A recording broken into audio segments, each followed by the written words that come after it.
Et bonsoir, comme convenu, nous nous retrouvons pour l'étude biblique du mardi soir.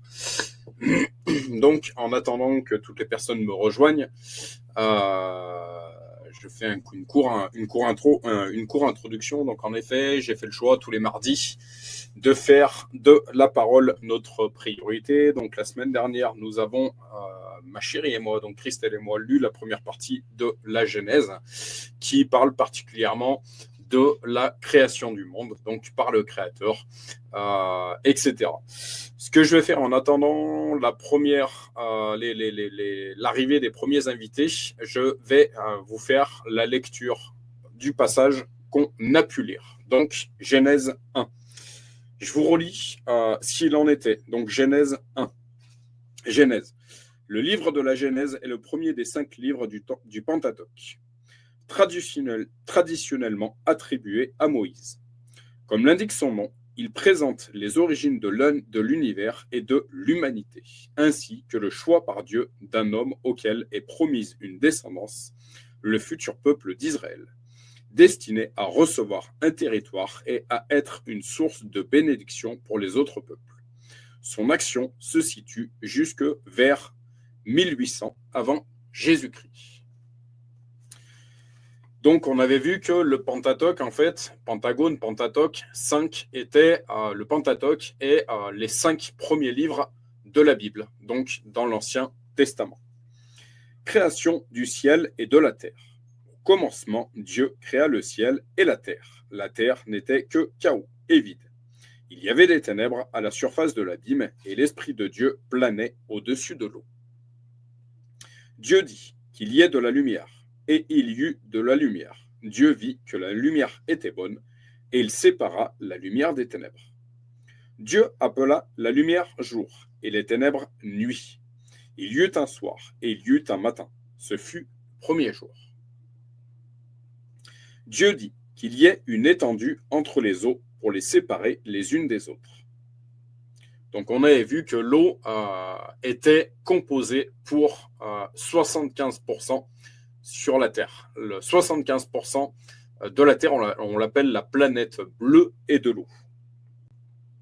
Donc Dieu dit qu'il y ait une étendue entre les eaux pour les séparer les unes des autres. Dieu fit l'étendue et sépara ainsi l'eau qui est au-dessus de l'étendue de celle qui est au-dessus.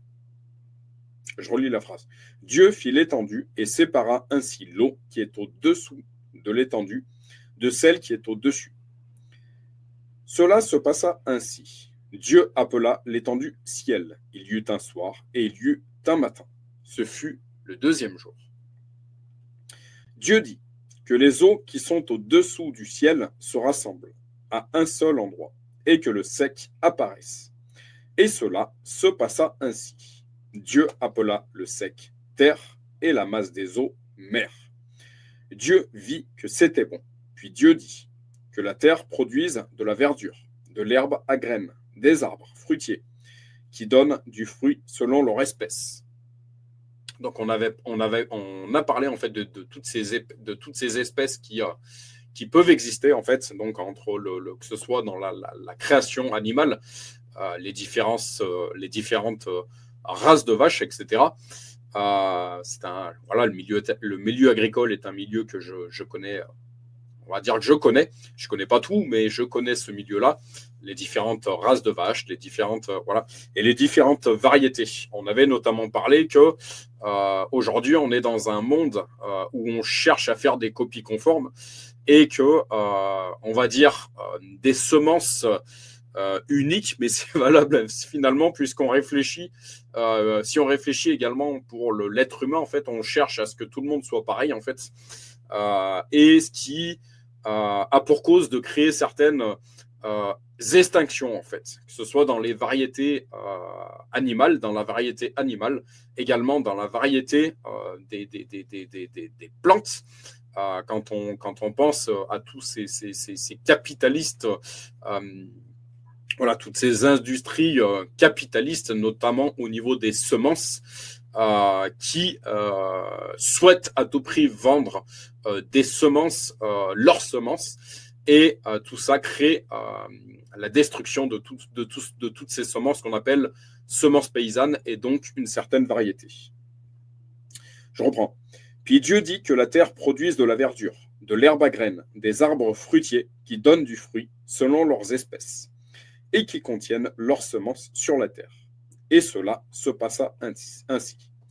La terre produisit de la verdure, de l'herbe à graines selon son espèce, et des arbres qui donnent du fruit et contiennent leurs semences selon leurs espèces. Leur espèce. Dieu vit que c'était bon.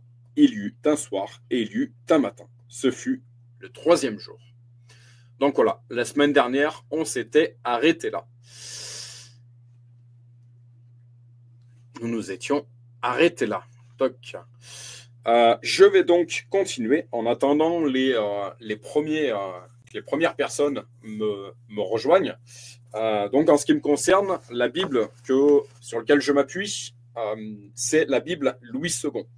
Donc on a vu que la Bible Louis II emploie un langage beaucoup plus adapté, beaucoup plus compréhensible pour cette période contemporaine. Voilà, on a vu que pour toutes les personnes qui étudient les langues, l'évolution des langues, etc., on a vu qu'il y a plusieurs traductions de la Bible, mais que cela ne change en rien le message originel. Je vais donc continuer. C'est jamais évident de se retrouver seul face à cette caméra. Donc voilà, c'est une habitude qu'il faut que je prenne. Voilà, je vais continuer. Donc je vais progresser sur la suite. En ce qui me concerne, donc dans la Bible Louis II, c'était Genèse 1, 14. Dieu dit qu'il y ait des luminaires dans l'étendue du ciel pour séparer le jour de la nuit. Donc les luminaires, le ciel, le soleil, la lune. Le soleil pour le jour, la lune pour la nuit. Dieu, on voit que notre Créateur fait les choses voilà, il fait très très bien les choses en fait. Ils serviront de signes pour marquer les époques, les jours et les années. Ainsi que de luminaires dans l'étendue du ciel pour éclairer la terre. Et cela se passa ainsi. Dieu fit les 2 grands luminaires, le plus grand pour présider au jour et le plus petit pour présider à la nuit. Donc, encore une fois, le soleil le jour, la lune la nuit. Il fit aussi les étoiles. Dieu les plaça dans l'étendue du ciel pour éclairer la terre, pour dominer sur le jour et la nuit, et pour séparer la lumière des ténèbres. Dieu vit que c'était bon. Il y eut un soir et il y eut un matin. Ce fut le 4e jour.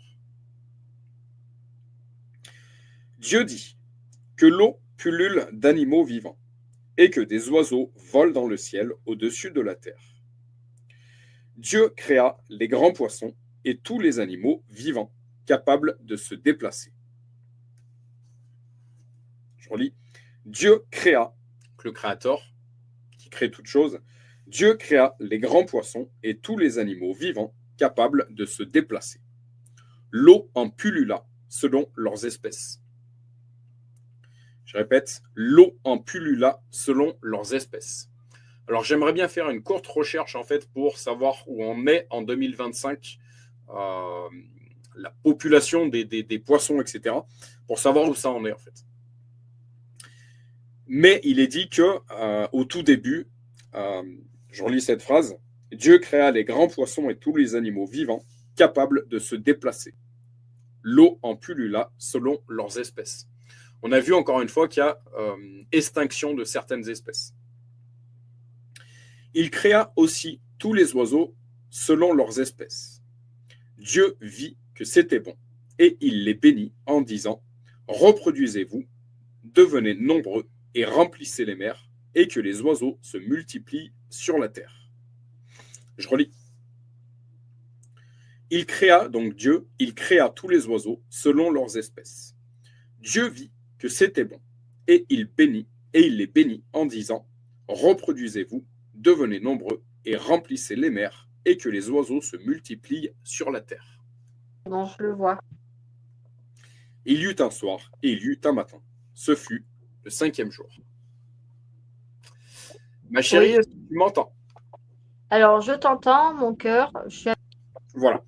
Donc, j'étais en train de relire, ma chérie, la première partie qu'on a lue la semaine dernière, Oui, de la d'accord. première partie de la Genèse. Est-ce que tu veux bien refaire un topo de ce que tu as compris la semaine dernière?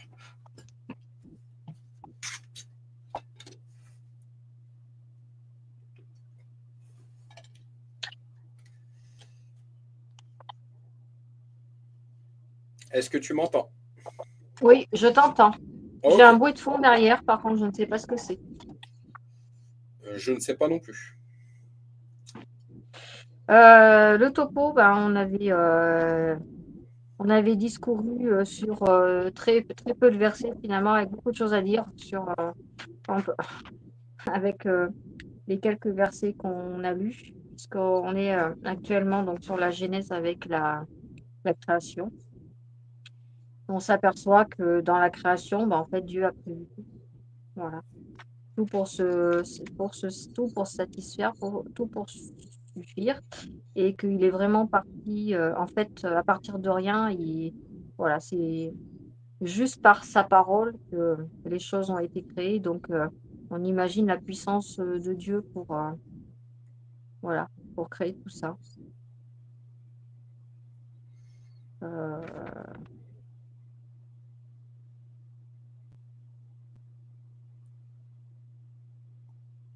Non, mais voilà. je te demande vraiment, je te demande vraiment sans lire hein, vraiment ce que tu as retenu de la semaine dernière. Non, mais je lis pas, c'est que je regardais où c'est qu'on en était. Non, mais ça, c'est après.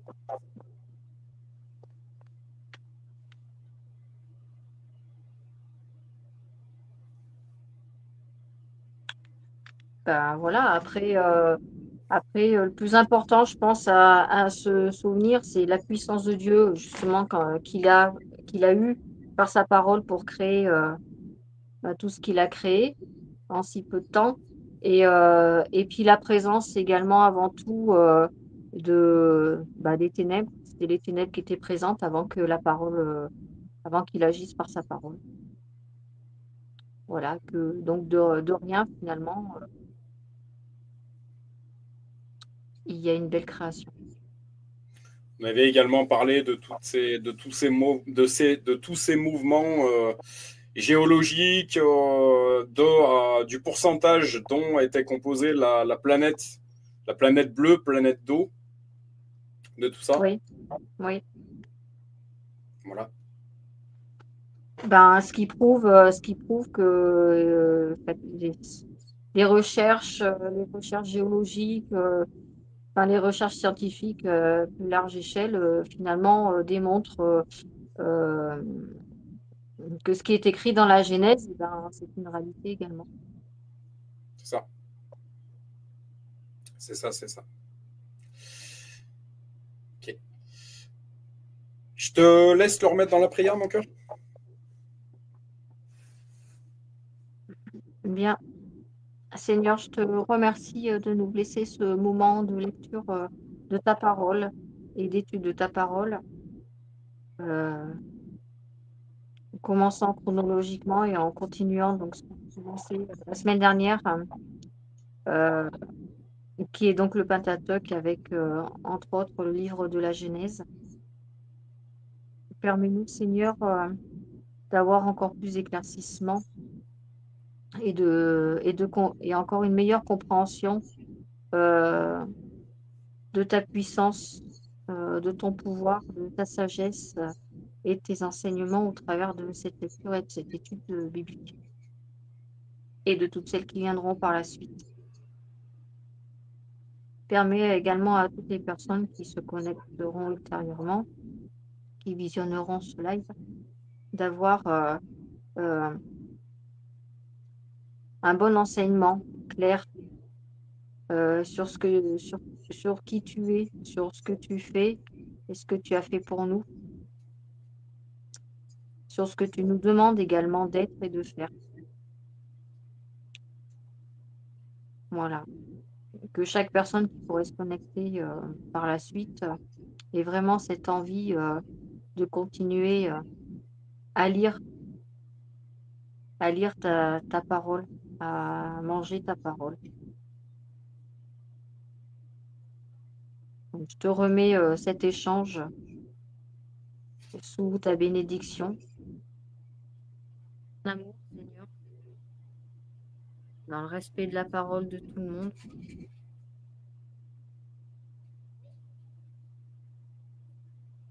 Et viens nous éclairer, sur les questionnements que l'on pourra avoir en cours de lecture. Amen. Amen. Seigneur Jésus, pour commencer, je voudrais faire un gros clin d'œil à ma Danielle. Elle saura se reconnaître, puisque encore une fois, nous sommes en direct sur Facebook, sur mon profil Facebook. Elle saura. Donc voilà, ça l'empêche pas de nous écouter en fait dans cet échange. Je lui fais une grosse bise et que rapidement on puisse trouver une solution avec elle parce que voilà, je te le dis, ma Danielle, tu nous manques. Ton apport nous manque, tes connaissances nous manquent, ta bienveillance de maman nous manque.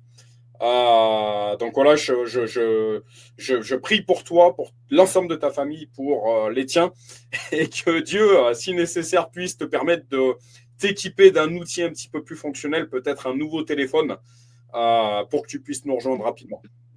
Voilà, on t'aime, on te le dit en direct. Je place cet échange entre tes mains, Seigneur. Vraiment que ce soit ton esprit qui nous guide dans cette lecture biblique. Donc tous les mardis, j'ai décidé de faire de ta parole notre priorité. Pas que le mardi, puisque on étudie quotidiennement, ma chérie et moi, la parole ensemble. Je vais d'ailleurs lui permettre une petite parenthèse avant de continuer la lecture. Qu'elle puisse témoigner, ma chérie, sur le fait de placer ta parole qui restaure l'âme, qui permet cette métanoïa au milieu d'un couple. Voilà, de mon côté, je voudrais témoigner que tu es capable, Seigneur, par ta parole de vie, ta parole qui restaure l'âme, de restaurer n'importe quel couple. Voilà. Et je conseillerais à n'importe quel couple de faire des lectures, ne serait-ce qu'une demi-heure de lecture de ta parole ensemble, tel qu'on le fait, ma chérie et moi, au jour d'aujourd'hui. Voilà. Je place encore une fois cet échange de ce soir, ce live de ce soir entre tes mains, et que ce soit ton esprit qui nous guide. Voilà, viens nous parler sur cette parole, et que entre ma chérie et moi et toute personne qui pourrait se connecter au live, ce soit des échanges riches qui pourront par la suite bénéficier à d'autres. Dans le nom de Jésus, j'ai prié. Amen. Donc, ma Amen. chérie, j'aimerais que tu témoignes, comme tu l'as entendu, sur ce que tu constates dans notre couple depuis qu'on fait ces lectures bibliques d'une demi-heure, ensemble tous les deux. Eh ben, la constatation majeure que j'aurais à dire, c'est tout simplement, le fait de lire la Bible à 2, ça permet, d'avoir des interactions, des échanges sur, ce que l'un et l'autre, comprend, l'un et l'autre, a à dire de la parole. Parce qu'encore une fois, elle s'adapte également à chacun en fonction de son état, entre guillemets, d'âme du moment. Mais avant toute chose, le fait de lire la parole, en fait, permet d'installer une atmosphère sereine, une atmosphère de paix environnante. Et voilà, quelque part, lire la parole, même si on la lit à haute voix et qu'on est à deux, quelque part, c'est la méditer aussi. Et ça veut dire de rentrer en fait dans un état de sérénité et de permettre, cet état de calme et de sérénité, vraiment de se multiplier. Parce que la parole apaise l'âme, la parole apaise les tensions, la parole donne des solutions à tout. Voilà. Donc c'est surtout ça, c'est une atmosphère de calme, de paix. On Ça permet d'apprendre également, à échanger, dans l'amour de Dieu, dans sa bienveillance, heu, d'oublier les, ouais, d'oublier les différents, même les minimes différents, en fait. Voilà, et de trouver finalement un accord commun. euh, voilà. Et puis également, ça permet au couple de comprendre la place que l'un et l'autre a vis-à-vis de l'un et l'autre, et la place que on a en duo vis-à-vis de Dieu aussi. Euh, voilà, mais c'est surtout cette atmosphère de calme, de paix, de sérénité, de bien-être qui prédomine dans la lecture commune.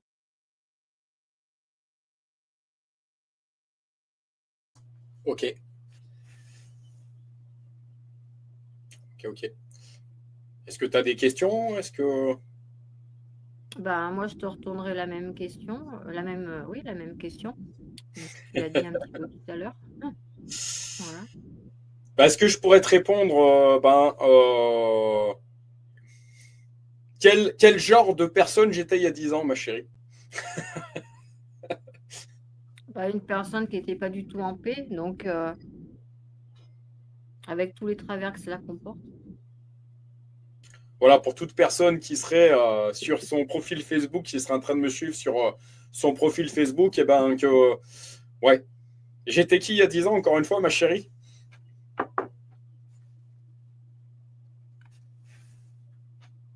Il faut que je développe ou je développe pas? Euh, Non, je vais pas développer, mais je vais dire tout simplement une personne en souffrance et en manque de repères. Ouais, après, on a rien à cacher. Alors, bien entendu, sagesse, quand on est sur les réseaux, ma chérie, il y a des choses qui restent dans les coulisses, il y a des choses qui se disent en place publique, il y a d'autres dans les coulisses, ça c'est sûr.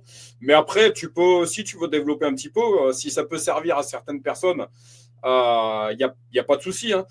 Euh, Tu m'as posé la question, qu'est-ce qui a permis la parole?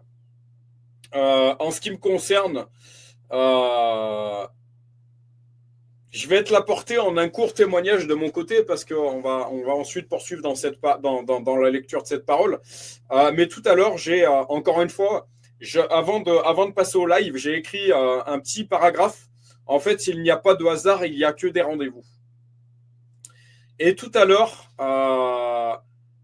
comme tu le sais, circonstance des choses, j'ai dû déposer ma voiture ce matin, enfin la voiture, ce matin, mais je suis resté bloqué sur place pendant une journée parce qu'en attendant que tu viennes me récupérer, ma chérie, ce soir. Euh, et puis, encore une fois, tout est guidé, synchronicité des choses, fin d'après-midi, après avoir passé quasiment une bonne partie de la journée à écrire, et ben envie d'aller aux toilettes en fait. Donc je suis allé dans les galeries, je commence à marcher dans les galeries marchandes de ce magasin, et je tombe sur un vieil ami qui connaît ma fille aînée et qui me connaît depuis bien 20 ans. Donc depuis mes débuts, depuis mon arrivée en Auvergne. Parce que pour ceux qui ne savent pas, je suis un Lyonnais qui est venu se marier avec une Auvergnate, comme j'aime le dire. Et ben qu'est-ce qu'il m'a dit, ce vieil ami? T'as vraiment changé. T'as vraiment changé. Et il m'a dit, je t'ai reconnu grâce à tes yeux. Encore une fois, je pense que pas de hasard. Euh, les yeux reflètent l'âme. Mais il m'a dit, l'une des premières choses qu'il m'a dites, t'as changé. Voilà. Qu'est-ce qui transforme? Dieu, et comment il transforme par le biais de sa parole. Encore une fois, qui permet cette métanoïa, qui permet cette transformation de pensée, qui transforme en fait. Ça me fait penser encore une fois à ce verset biblique que j'aime beaucoup. Moïse qui ne se rendait pas compte en fait qu'il avait un visage lumineux au contact, qu'il avait un visage lumineux qui devenait lumineux au contact de Dieu en fait, au contact de la parole en fait. Euh, donc on échange, etc. entre deux amis qui ne se sont pas vus depuis quelques temps. Je peux dire son prénom, Eric. Je ne dirai pas son nom de famille en public, mais Eric, si tu sais situer, ma chérie, qui m'a connu vraiment dans mes débuts, qui a connu encore une fois ma fille aînée, et qui a connu certaines difficultés dans lesquelles j'ai dû traverser, en fait. Il me dit, mais heureusement, il me dit, c'est tes yeux qui m'ont permis de te reconnaître, parce que sinon, il ne me reconnaissait pas. Encore une fois, le sens des choses. Les yeux reflètent l'âme. Je pense qu'il a reconnu que j'étais plus du tout la même personne, en fait, en restant humble. Voilà ce qui a permis la parole. Dans notre couple, ce que je constate, Jésus, prince de paix, mais encore une fois, les lives sont également un très très bon entraînement. Parfois, j'ai tendance à être un petit peu sanguin, à être un petit peu direct. Tout à l'heure, je t'ai dit, ma chérie, on est à l'antenne. Mais ouais, la parole qui dit que je mettrai un mort dans leur bouche. Le mort, en fait, le morse, la partie en métal qu'on met dans la bouche des chevaux, en fait. des chevaux en fougue, justement. Je dirais que la parole la sainte crainte de Dieu, en fait, a imposé, m'a placé, en fait, dans un chemin étroit, mais qui mène à la vie, en fait. Et je sais que je ne dois certainement pas m'écarter de ce chemin, en fait. Et la connaissance de cette parole, encore une fois, loi et conséquence, fait qu'aujourd'hui, j'ai une sainte crainte de Dieu, en fait, qui fait que je fais beaucoup plus attention à ce qui sort de ma bouche, à mes comportements, aux actes que je pose, parce que j'en connais les conséquences. Encore une fois, la Bible est un recueil de lois et de conséquences. Ouais, mais si je me détourne de cette loi, quelles en sont les conséquences? Le fait de connaître cette parole nous éclaire sur tout ça. Et comme j'aime dire aux gens aujourd'hui, croire, c'est bien, mais expérimenter, c'est mieux. Voilà, parce qu'on peut lire une parole, mais si on... En fait, encore une fois, la différence, notre pasteur local qui le prêchait dimanche matin, la différence entre la loi et la grâce. La loi, ouais, la loi écrite, c'est bien. Tu lis cette parole, c'est bien, mais est-ce que tu l'expérimentes dans ta vie? La lire, c'est très bien. Une chose que tu m'as dite il n'y a pas longtemps, ma chérie, j'ai également écrite de mon côté, lire, c'est bien. Comprendre, c'est mieux. Comment on comprend ces lois et ces conséquences? En les expérimentant, en fait. Quand on arrive dans cet évangile, on la lit, mais on ne l'a pas forcément, ou alors, en fait, je dirais que la vie chrétienne, en fait, c'est un processus. Je dirais que le chemin chrétien, c'est un processus. C'est pas dès le départ que le voile va tomber, en fait. Bien que il y a des rencontres surnaturelles, il y a des expérimentations surnaturelles. Paul de Tarse, mais qui es-tu? Tu es Jésus que je persécute, etc. Enfin, pour faire court, pour rester dans la question que tu m'as posée, la parole m'a rendu la vue. La parole restaure mon âme. La parole réinstalle en moi une certaine paix que j'avais perdue dans certains passages de ma vie. La parole, justement, la différence entre loi et grâce, la parole ne doit pas être que loi, en fait. Elle doit être grâce, on doit la vivre, cette parole. La parole m'éclaire sur plein de choses, sur plein d'aspects de ma vie. Cette parole, nourriture spirituelle, l'homme ne vivra pas de pain seulement, mais de toute parole qui sort de la bouche de Dieu. Le pain qu'on mange, c'est la nourriture de l'homme humain, de l'homme charnel. La parole, c'est le pain de vie, comme le dit la parole, c'est la nourriture spirituelle qui nourrit cet être intérieur, l'homme fort. Je t'ai témoigné dimanche. Dimanche, quand je te parlais, c'était pas moi qui te parlais. Enfin, c'était mon être intérieur qui te parlait. Je te disais, mais est-ce que tu ressens la force, l'assurance que j'ai aujourd'hui, que je n'avais pas il y a 10 ans? Qu'est-ce qui fait ça, en fait? C'est cette nourriture spirituelle. En fait, elle vient nous gonfler spirituellement. Elle vient nous édifier spirituellement. Elle vient nous asseoir spirituellement. Elle vient en fait, on nourrit ce Saint-Esprit qui est en nous, cette identité spirituelle qui est en nous, cet homme fort qui est en nous, en fait. Ce n'est plus moi qui vis, mais c'est Christ qui vit en moi. C'est-à-dire qu'on peut avoir tout un tas de circonstances qui gravitent autour de nous.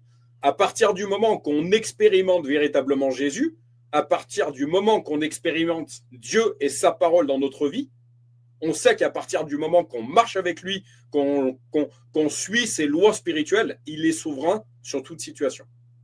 Ce qui aujourd'hui m'amène la paix.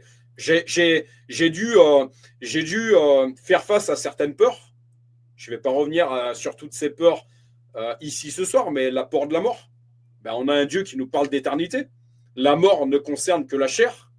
À partir du moment qu'on a reconnu Jésus comme notre Seigneur et Sauveur, c'est-à-dire qu'il pourra bien se passer quoi que ce soit à partir du moment que j'ai véritablement reconnu Jésus comme mon Seigneur et Sauveur, que je suis véritablement né de nouveau, sens des mots, nouvelle naissance. La mort n'a plus aucun pouvoir sur vous. C'est écrit. On a un Dieu qui nous parle d'éternité. Oui, certes, la chair retournera à la poussière, mais notre âme est éternelle. C'est-à-dire qu'il y a une peur qui disparaît, en fait. Ce qui me donne aujourd'hui les capacités d'être, d'œuvrer dans le funéraire. Pour toute personne qui ne le sait pas, il y a beaucoup de personnes qui peut-être vont voir ce live, le savent. Qu'est-ce qui me donne la capacité aujourd'hui, dans une cérémonie funéraire, d'avoir les pieds régulièrement dans un funérarium, dans un crématorium? C'est d'avoir conscience de cette éternité, en fait. C'est de vivre cette nouvelle naissance. Comme dirait notre pasteur local, le salut, c'est pas seulement quand on va passer de l'autre côté du voile. On le consomme déjà. À partir du moment que nous sommes nés de nouveau, le salut devient une réalité déjà, aujourd'hui, dans notre marche quotidienne. Voilà. Encore une fois, ce qui me donne les capacités d'avoir les pieds dans des crématoriums, dans les funérariums, ce qui me permet de porter nombre de cercueils dans une semaine, c'est d'avoir conscience de cette éternité, d'avoir déjà vu sur certaines réalités spirituelles. Je n'aurais pas ça, je dois tout à Dieu. Dans cette histoire, je dois tout à Dieu. Je n'aurais pas ça, je serais incapable de le faire. Un jour, cette personne que tu connais également, qui me disait, mais dans ce que tu fais, il faut être rempli du Saint-Esprit. Ben, quand on est rempli du Saint-Esprit, justement, on a cette notion d'éternité et on voit, encore une fois, il y a des choses qui se voient avec l'esprit, mais qui ne se voient pas avec la chair. C'est-à-dire que, encore une fois, ces deux réalités, les réalités de ce monde et les réalités spirituelles, à partir du moment qu'on est né de nouveau, on appartient déjà au royaume céleste, on palpe et on voit déjà certaines réalités spirituelles. Donc nous sommes complètement rassurés et l'éternité devient une certitude. Ce n'est plus seulement une chose qui est écrite dans cet évangile, qui veut dire bonne nouvelle, ça devient une certitude parce que le Saint-Esprit rend témoignage à l'intérieur de nous que c'est la vérité. Voilà. Autre chose que je pourrais dire, certaines peurs dont j'ai... Voilà, Dieu connaît le nombre de nos jours.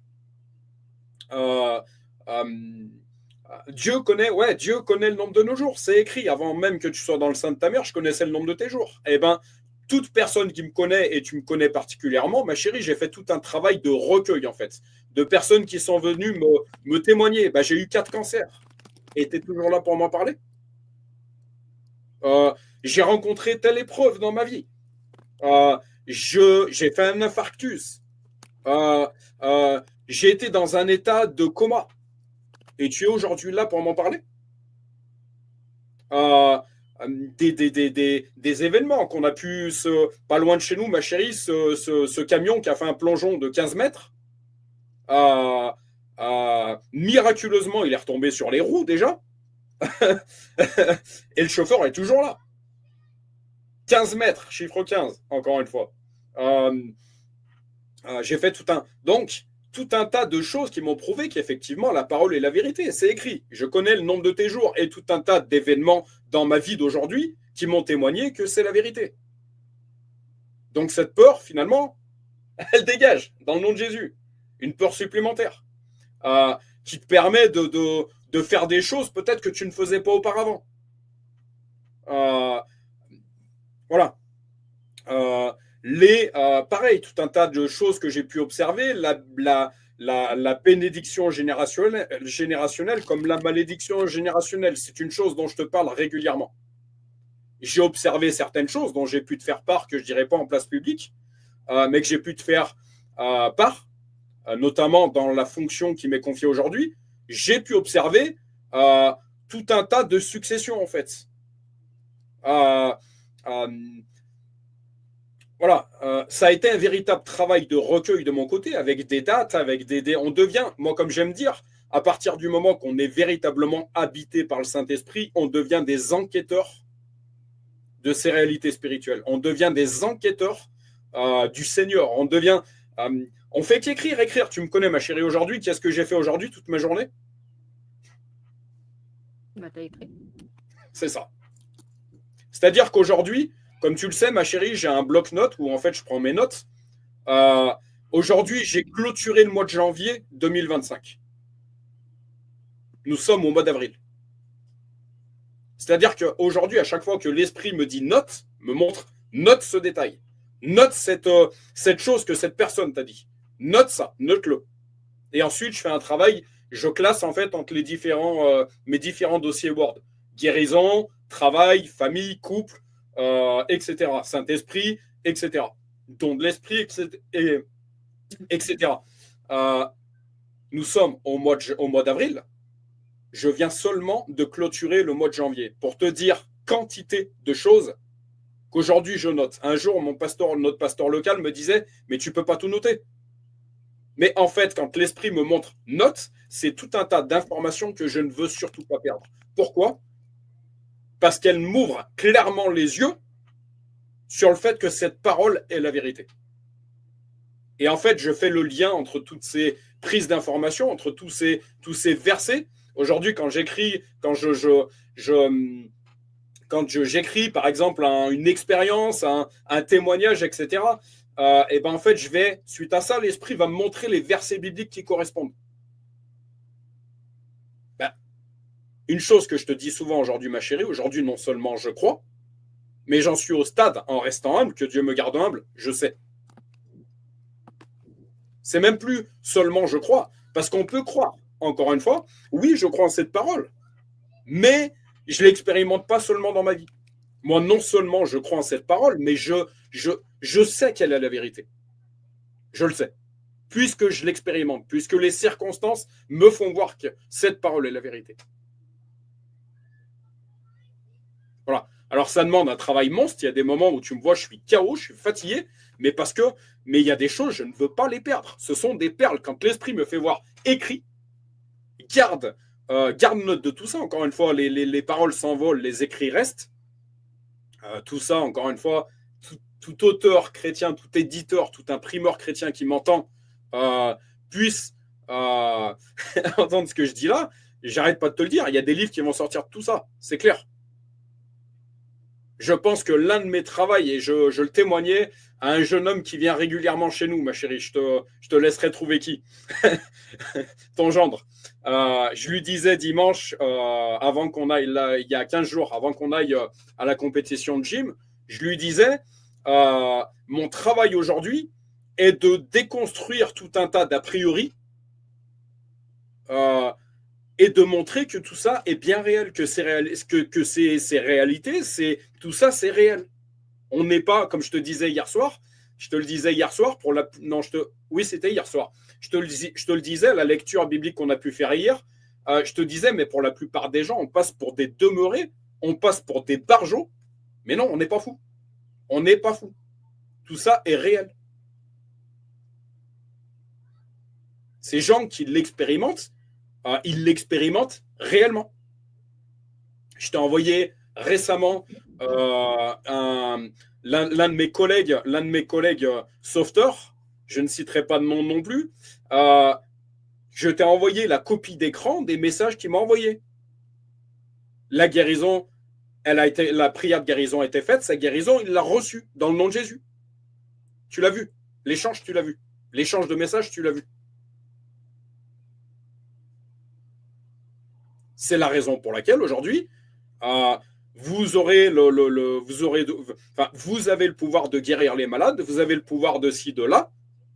Je l'expérimente. Donc, il n'y a plus de secret, c'est la vérité. Cette parole, c'est la vérité. C'est clair. C'est clair.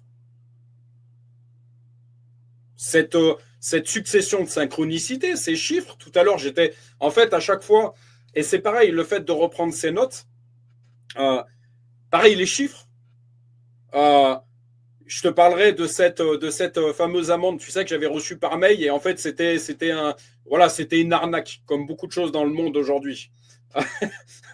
Pardon. Ouais, je dirais presque que des fois, certaines choses dans ce monde sont une arnaque par rapport à ces vérités. Ce sont des arnaques.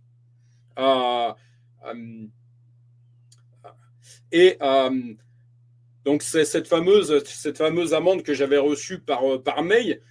Tu sais que les finances ont été un sujet parfois de crainte à mon égard. Je le brise dans le nom de Jésus. Mais encore une fois, quand je suis allé au Trésor public, je ne suis pas passé au bureau numéro 1. Je suis passé au bureau numéro 3. Dernièrement, dans ce crématorium, qu'est-ce que je vois en fait, on met ce qu'on appelle, on met un palais en fait sur les cercueils. Lorsque on met des palais, en fait, je vois des chiffres 3, je vois des chiffres 7, et tout ça me montre en fait que, et ça me rassure en fait, ça me rassure par rapport à ce cercueil que je suis en train d'accompagner. C'est guidé. Voilà, on voit que, succession, ces synchronicités, ces chiffres, ces dates, ces prestations qui sont envoyées par 3, etc., etc. Voilà, aujourd'hui, c'est ma vie de tous les jours. Encore une fois, c'est ma vie de tous les jours. Aujourd'hui, il n'y a pas une journée où je n'écris pas, où je ne reviens pas avec un témoignage. Vrai ou pas vrai?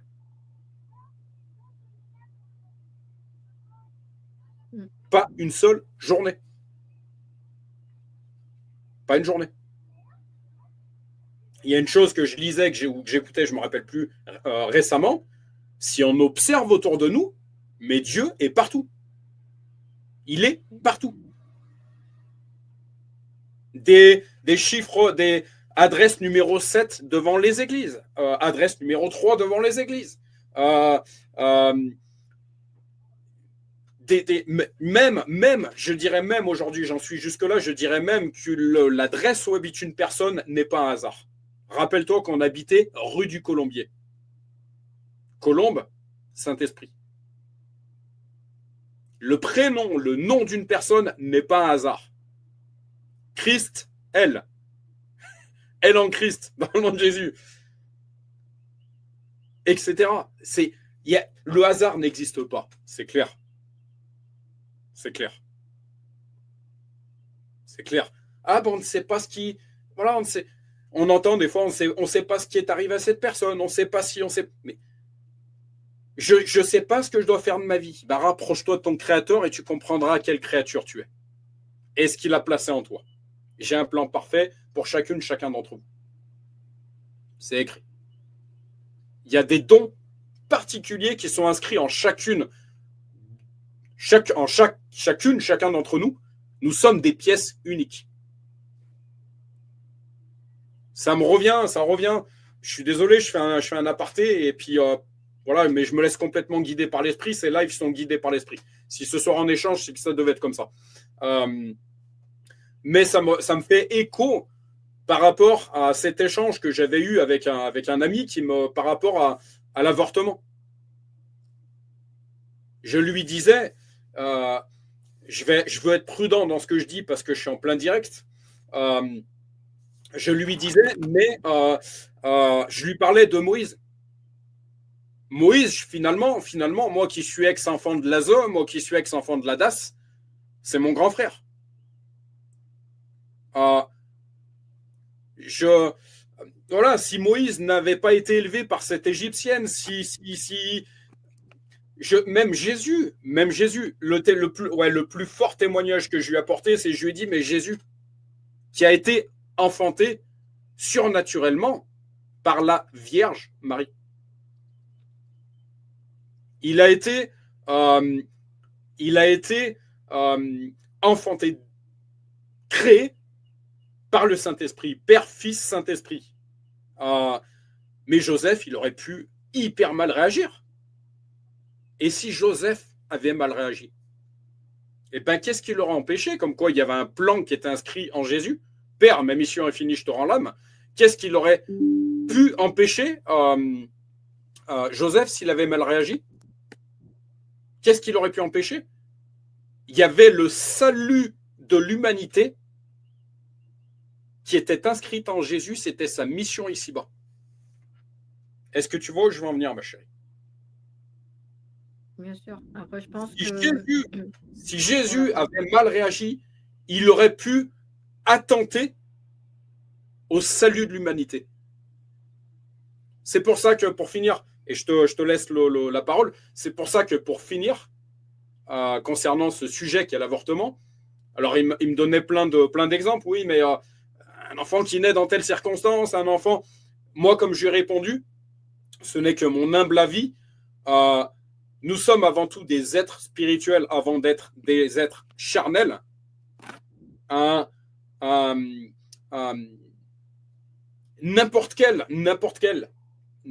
créature, n'importe quel être humain est avant tout une âme qui vient habiter un corps de chair le temps d'un pèlerinage terrestre. On n'a certainement pas, encore une fois, quand on a notion que Dieu a un plan parfait pour chacun d'entre nous, c'est écrit dans la parole, on n'a certainement pas à attenter à n'importe quel être humain, n'importe quel fœtus, n'importe quel. Parce que, ouais, peut-être qu'on supprime ce petit être, mais on inscrit le plan, on supprime le plan qui est inscrit en ce petit être. Pour moi, il y a pas, encore une fois, il n'y a pas de hasard. Une personne, un être qui arrive sur Terre, il y a une mission qui va avec cet être. Dieu, pour moi, permet euh, euh, que n'importe quel être mette les pieds sur Terre pour une mission précise. Je peux en parler. 1 an, je n'étais plus chez mes parents. Et pourtant, qu'est-ce que je constate aujourd'hui? Un témoignage que j'aime beaucoup t'apporter, ma chérie, je ne savais absolument pas ce que je venais faire en Auvergne.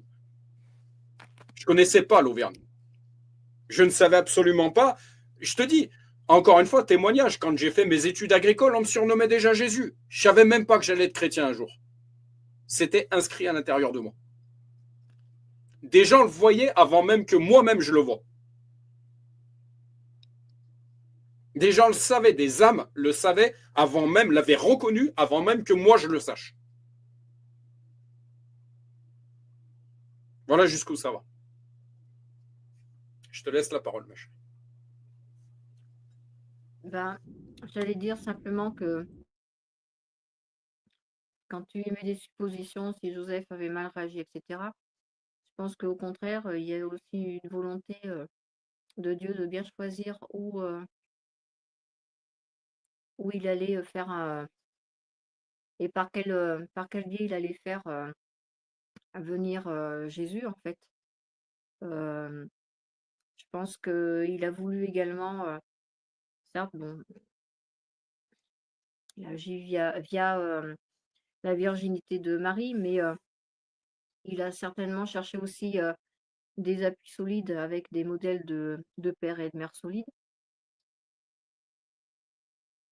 Mais il a très certainement choisi également, euh, je dirais, Marie par rapport à Joseph, parce que euh, quand, si j'ai bonne mémoire, après je me souviens pas des versets exacts, mais dans la Bible, il est dit que Joseph, devant ce qui arrivait à Marie, qu'elle se retrouve enceinte alors qu'ils n'étaient pas mariés, quoi que ce soit, rien du tout.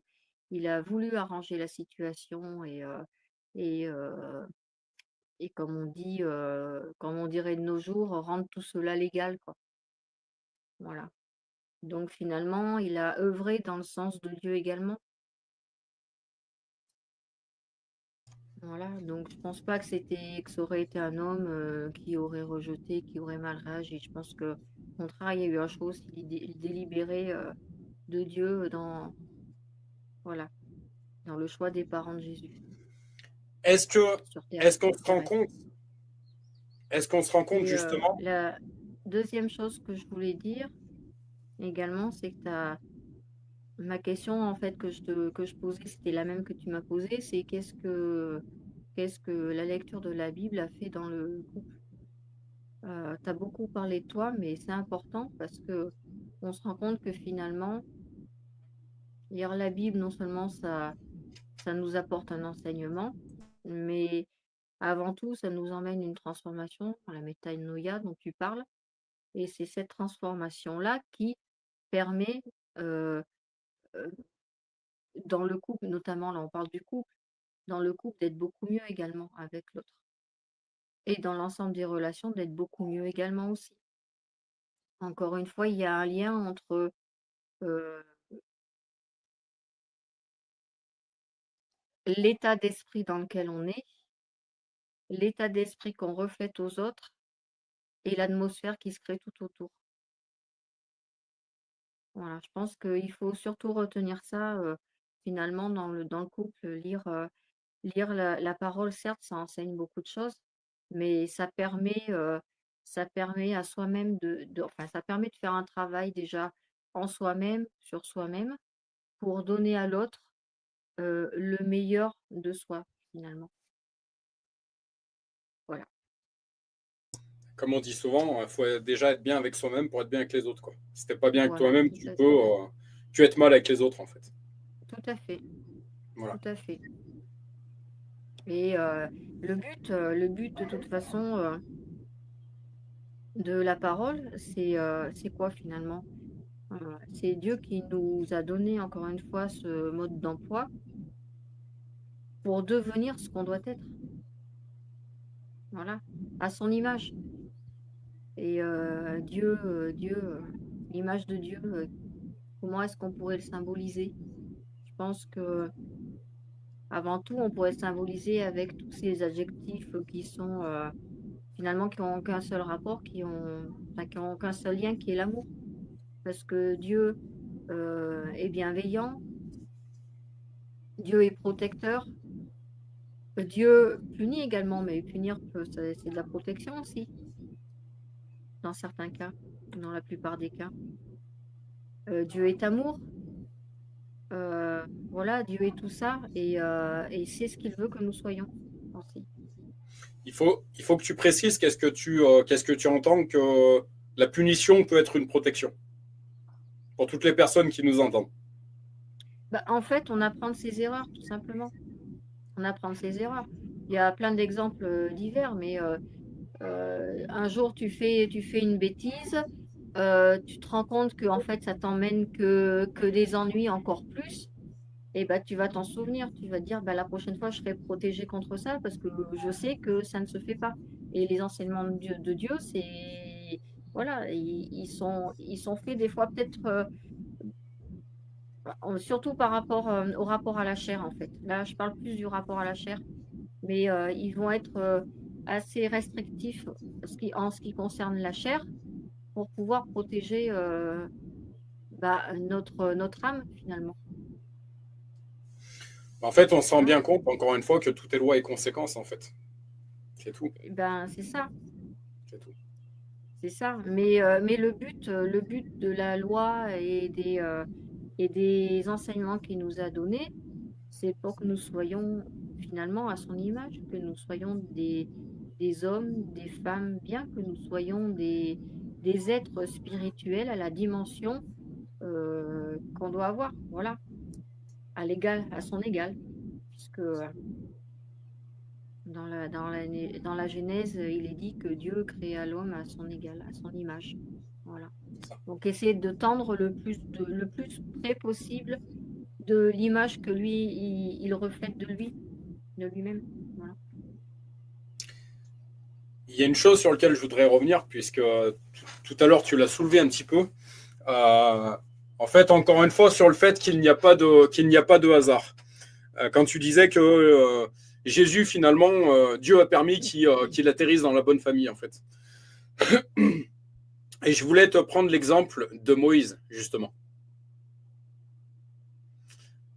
Moïse qui lui, ben, est-ce que tu te rappelles exactement, précisément de en fait, donc il n'a pas été élevé par ses parents. C'est pour ça que je dis qu'il est en quelque sorte mon grand frère. À quel âge il a été, quel âge il a été, on va dire, abandonné entre les mains de cette Égyptienne, Moïse?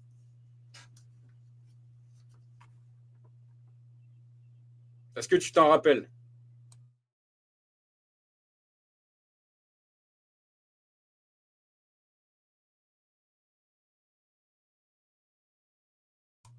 Allô, allô? Allô, allô? Ah, c'est bon, je t'entends. Ouais, il était bébé et si je me souviens bien, en fait, donc quand le pharaon a ordonné la mort de tous les nourrissons, de tous les bébés de moins d'un an, il me semble, je crois bien que c'était de moins d'un an, Moïse, il était déjà né de quelques semaines et il a été abandonné.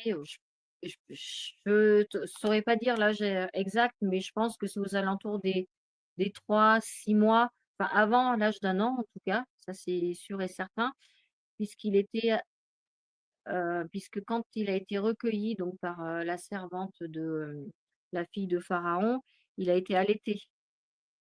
Voilà. Et l'allaitement, en général, c'est la première année. Bon, ça se poursuit un petit peu des fois pour certains cas, mais voilà, donc il était bébé. Je ne sais pas si la Bible mentionne, je ne me souviens pas, mais Si, je c'est dans pense que Exode si elle ne le 2. mentionne pas, ça doit être facile à calculer, je pense. Si, je suis en train de regarder dans Exode 2. Donc, alors attends. Parce il me semble qu'il a été gardé plusieurs semaines en fait par la tante de sa maman, de sa génitrice, de sa mère, voilà, Je, avant je te d'être lis, mis sur les eaux. je te lis ce passage biblique. J'en ai pas pour longtemps. Un homme de la maison de Lévi avait pris pour femme une fille de Lévi. Cette femme devint enceinte et enfanta un fils. Elle vit qu'il était beau et elle le cacha pendant 3 mois. Encore une fois, Voilà. chiffre 3, 3 mois. Ne pouvant plus le cacher, elle prit une caisse de jonc qu'elle enduisit de bitume et de pois. Elle y mit l'enfant et le déposa parmi les roseaux, sur le bord du fleuve. La sœur de l'enfant se tint à quelque distance pour savoir ce qui lui arrivait. La fille de Pharaon descendit au fleuve pour se baigner, et ses compagnes se promenèrent le long du fleuve. Elle aperçut la caisse au milieu des roseaux, et elle envoya sa servante pour la prendre. Elle l'ouvrit et vit l'enfant. C'était un petit garçon qui pleurait. Elle en eut pitié, et elle dit, c'est un enfant des Hébreux. Alors la sœur de l'enfant dit à la fille de Pharaon, veux-tu que j'aille te chercher une nourrice parmi les enfants des Hébreux pour allaiter cet enfant? Gros clin d'œil à ma maman de cœur qui était ma nourrice, justement. Va, lui répondit la fille de Pharaon, et la jeune fille alla chercher la mère de l'enfant. La fille de Pharaon lui dit, emporte cet enfant et allaite-le-moi. Je te donnerai ton salaire. La femme prit l'enfant et l'allaita. Quand il eut grandi, elle l'amena à la fille de Pharaon, et il fut pour elle comme un fils. C'est joli, je relis cette phrase. Quand il eut grandi, elle l'amena à la fille de Pharaon, et il fut pour elle comme un fils.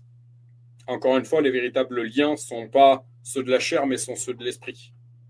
Ouais, j'aurais un truc à dire là-dessus.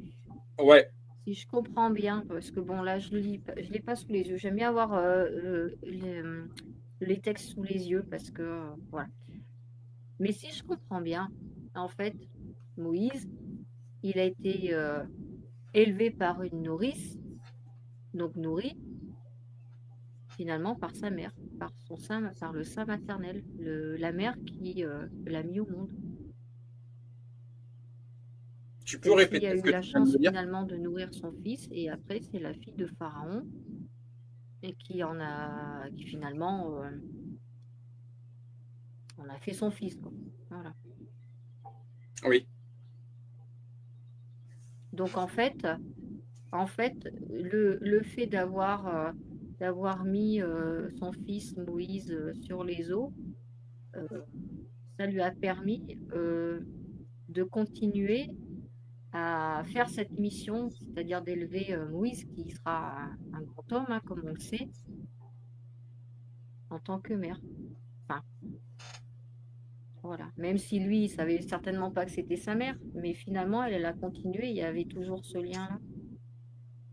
Elle a ouais, continué de le voir grandir, de voir qui il deviendrait. c'est ça.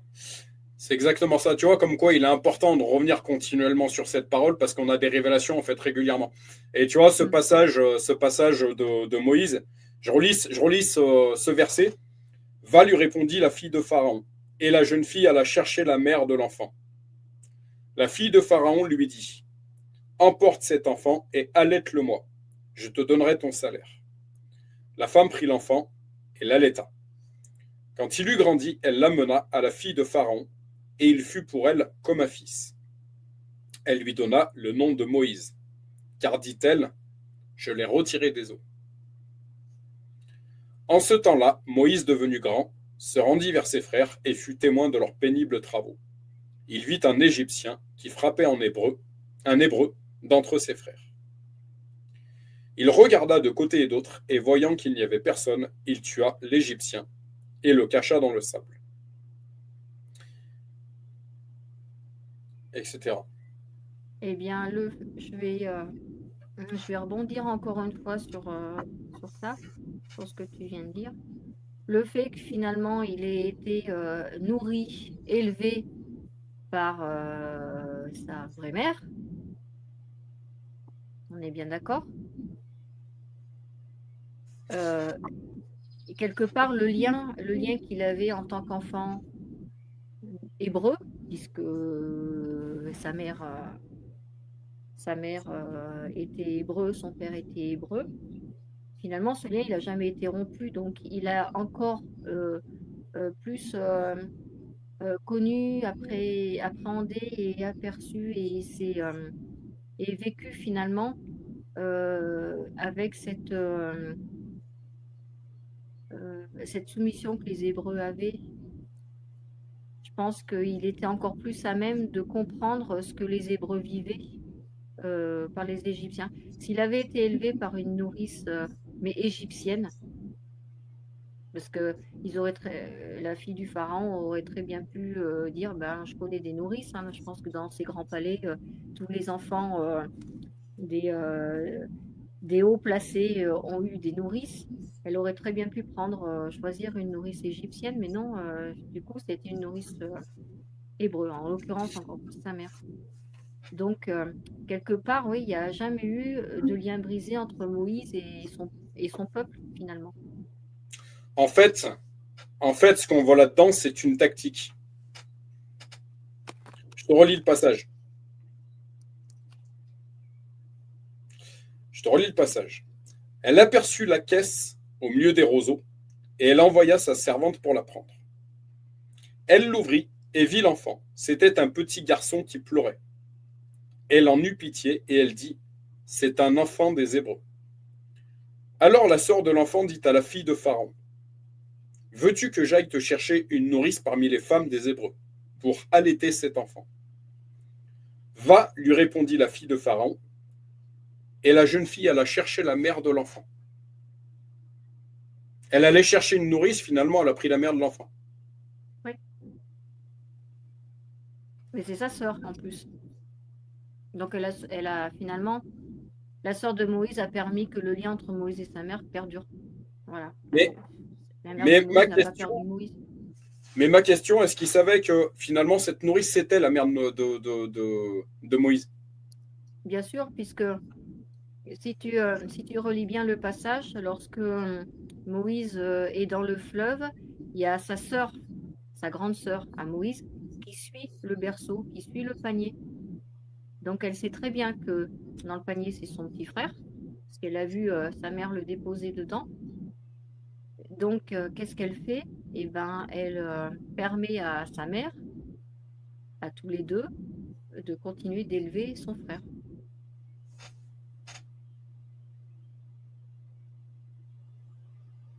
Elle savait que c'était sa mère, puisque c'est sa sœur. Je relis une dernière fois le passage. Un homme de la maison de Lévi avait pris pour femme une fille de Lévi. Cette femme devint enceinte et enfanta un fils. Elle vit qu'il était beau, et elle le cacha pendant 3 mois.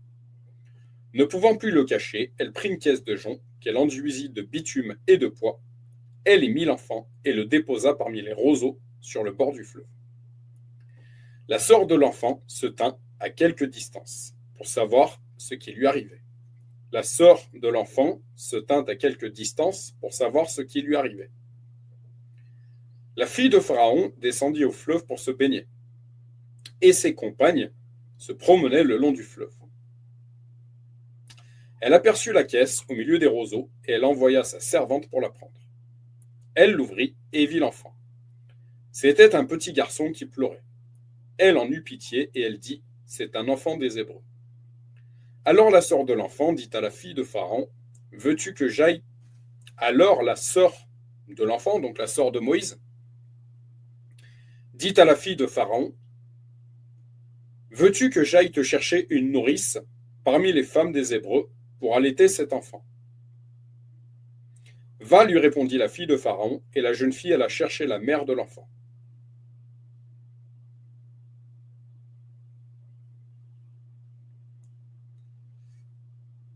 Est-ce que tu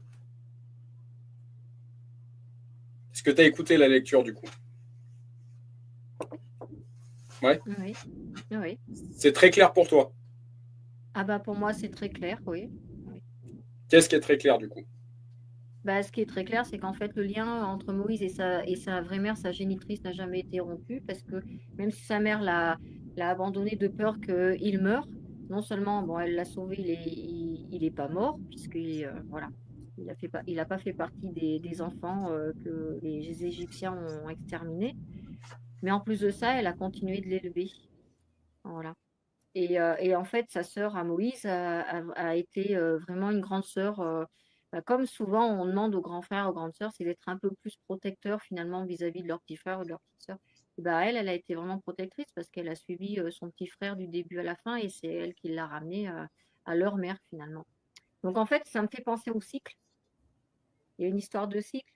Voilà, je mets l'enfant à l'eau, il est recueilli, mais il me revient, peut-être d'une façon différente, mais il me revient pour après repartir, mais repartir avec, voilà. En ce qui me concerne, je me permets, ça me fait écho à donc notamment cette connaissance que j'ai croisée tout à l'heure. Je lui disais que ça faisait plusieurs années que j'avais pas vu ma fille aînée. Et je lui disais par contre, moi personnellement, un jour, j'ai eu besoin de connaître mes origines, de connaître quelles étaient mes racines en fait. Cette maman de cœur, donc j'ai été placé donc, dans ce petit village des Monts du Lyonnais, cette maman de cœur m'a élevé de mes 1 an jusqu'à mes 15 ans. Encore une fois, pas de hasard dans les chiffres. Mais finalement, qu'est-ce que je constate? C'est que quelques années plus tard, j'ai eu besoin de savoir d'où je venais et qui j'étais, en fait. Est-ce que ça te parle? Oui. Par rapport à cette histoire de Moïse. Bah, disons que je te dis, là, ça me fait vraiment penser à un cycle. C'est qu'en fait, tu viens de quelque part, mais finalement, tu y retournes. C'est ça. J'ai été placé entre les mains de cette maman de cœur parce qu'à l'époque, voilà, mes parents avaient leurs difficultés, n'étaient peut-être pas capables de faire comme ils auraient voulu faire. Mais voilà, le lien a été recréé en fait. Et le lien n'a d'ailleurs jamais été, véritablement coupé. Même si c'était pas régulier, même si les rencontres n'étaient pas régulières, le lien n'a jamais été coupé. Voilà. Quel lien tu ferais entre mon histoire, toi qui me connais particulièrement, ma chérie, et celle de Moïse? C'est intéressant.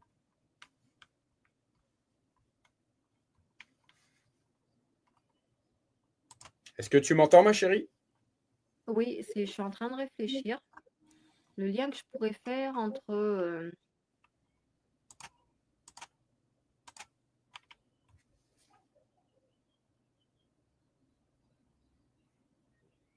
Si t'en as pas, c'est pas grave. Hein. non, mais après, moi, ce qui me vient en tête, c'est ce retour aux origines, en fait, tout simplement.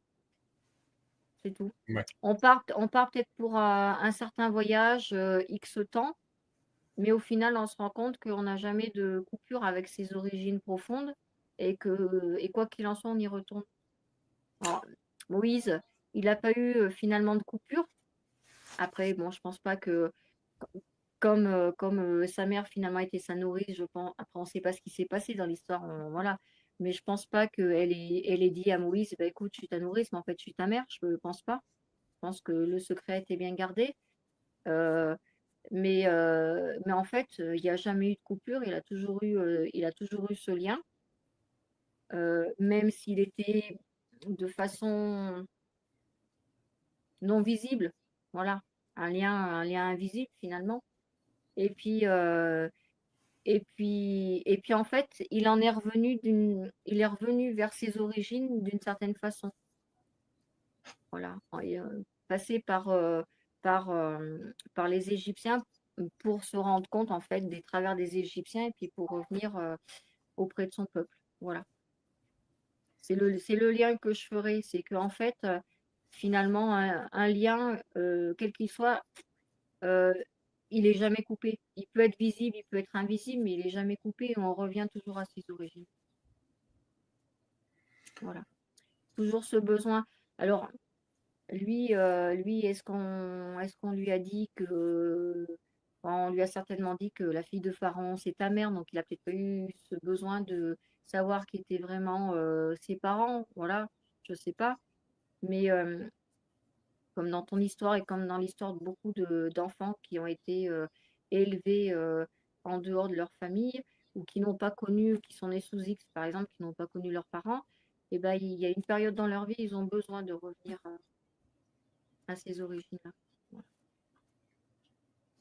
Il y a une expression qui dit, alors faut faire attention, hein, parce que également la parole dit que lorsque nous sommes nés de nouveau, nous sommes de nouvelles créatures et que nous devons pas revenir à nos vomissures en fait.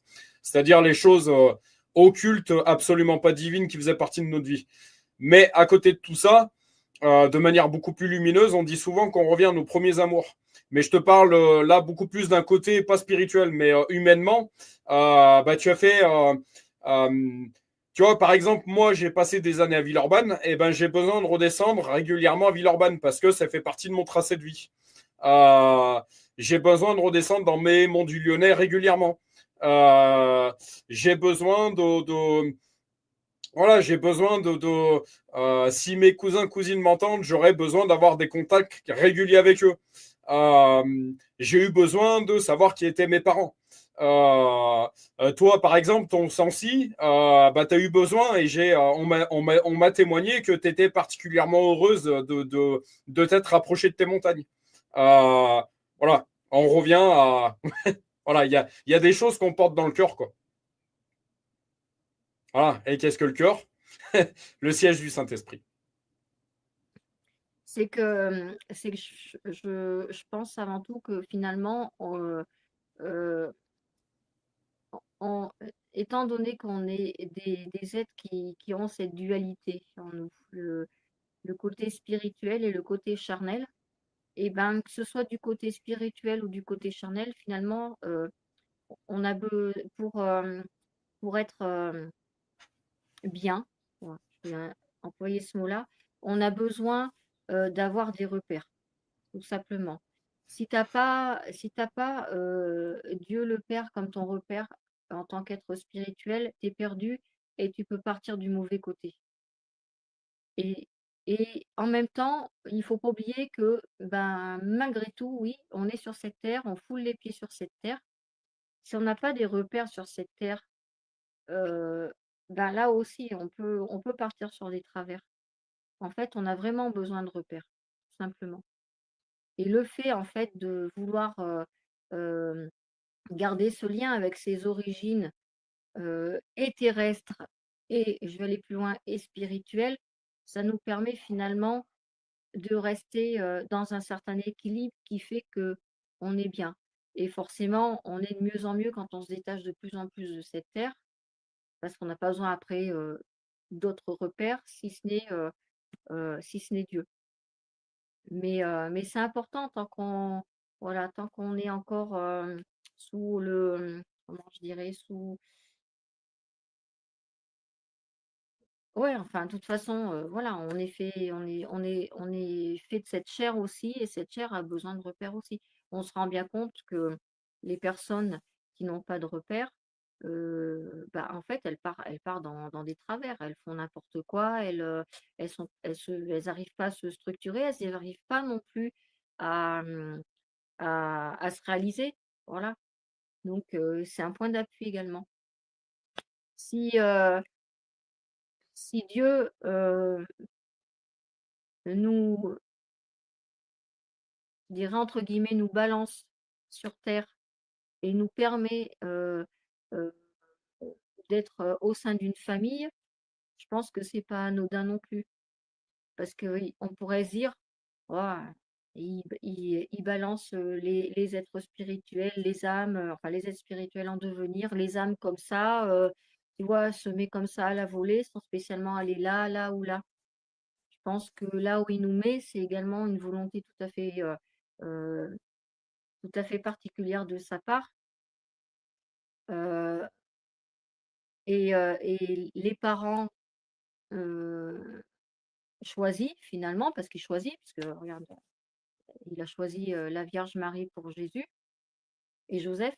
Les parents qui nous choisissent, ce n'est pas anodin non plus, c'est bien parce que, comme tu disais tout à l'heure, et c'est une expression que je dis souvent aussi, c'est qu'en fait, il y a pas de hasard du tout. Il y a vraiment une volonté, il y a un rendez-vous de sa part, il y a une volonté. Et heu et et c'est pour ça qu'on a besoin et qu'on a besoin, ouais, de garder ces repères-là aussi. Parce que finalement, c'est eux qui nous permettent de nous construire pour après continuer. Quand je parle de synchronicité, quand je parle de dates précises, quand je parle de chiffres précis, il y a un chapitre des nombres dans la Bible. Quand je parle de... En fait, je dirais même aujourd'hui qu'on a un Dieu qui est extrêmement précis. Voilà, dans ce qu'il fait. On a un Dieu de Oui, bien sûr, précision. bien Ça, c'est sûr. clair. Et aujourd'hui, moi, quand je regarde dans le rétroviseur, bien sûr que non, bien sûr que non, qu'il n'y avait pas de hasard. Encore une fois, je vais le répéter, je perds ma mère à 15 ans. Je la perds de vue, mais je la retrouverai un jour. Je suis aujourd'hui maître de cérémonie funéraire. Euh, euh, quand je vois euh, une chose qu'on a pu me dire, ma chérie, qu'un homme de Dieu a pu me dire, l'adversité est une formidable opportunité de crucifixion. Euh, Et encore une fois, la Bible qui nous dit, je ne vous donnerai, Dieu qui nous dit par sa parole, je ne vous donnerai pas au-delà de ce que vous êtes capable de supporter. C'est-à-dire que toutes les épreuves qu'on rencontre, ça veut dire qu'on a les capacités en nous, je dis bien en nous, on a les capacités de, de gérer, de se sortir de cette situation. Et aujourd'hui, moi, quand je vois les écrits que je fais, ma vie n'est absolument pas un hasard. Est-ce que j'aurais bûché autant? Est-ce que je bûcherais autant? Est-ce que j'écrirais autant? Est-ce que je serais la personne que je suis aujourd'hui? Est-ce que j'aurais cette volonté de témoigner d'aujourd'hui si je n'avais pas vécu ce que j'ai vécu? Je pense pas. Je pense pas. Je pense pas. Quand je regarde Non, les détails de ma vie, j'ai fait des études agricoles. Aujourd'hui, je le disais, j'ai plus forcément le temps pour toutes les personnes qui pourront m'aider également dans cet appel-là. Je n'ai plus forcément le temps d'aller mettre les bottes et d'aller traire des vaches. Mais quelle association dont je fais partie aujourd'hui, Solidarité Paysan, qui va pleinement dans cet appel pastoral d'aller soutenir les agriculteurs, d'apporter l'évangile auprès des agriculteurs. 10 ans de pompier, je fais aujourd'hui partie d'une équipe de secouristes. Parce que pourquoi, en fait, tout est parti pourquoi le camion rouge, je t'en ai déjà parlé, il me semble, cet autre enfant que ma mère de cœur avait élevé, qui un jour s'était pointé avec une tenue de... C'était les pompiers de Paris, je crois, à l'époque. J'avais l'âge de Chloé, peut-être légèrement plus âgé. Ce qui rentre par les yeux impacte notre âme. C'est inscrit en moi, en fait. Non, quand j'inspecte, quand je regarde dans le rétroviseur, je te sortais un autre témoignage. Aujourd'hui, je fais ces lives. Quand j'étais petit, j'avais un poste cassette avec les cassettes vierges qu'on avait à l'époque. Je me prenais pour un animateur radio. Aujourd'hui, je fais des lives pour le Seigneur. On m'appelait Jésus à l'époque, pendant que je faisais mes études agricoles. Tu regardes, en fait, tout est lié. Tout est lié. Tout est lié.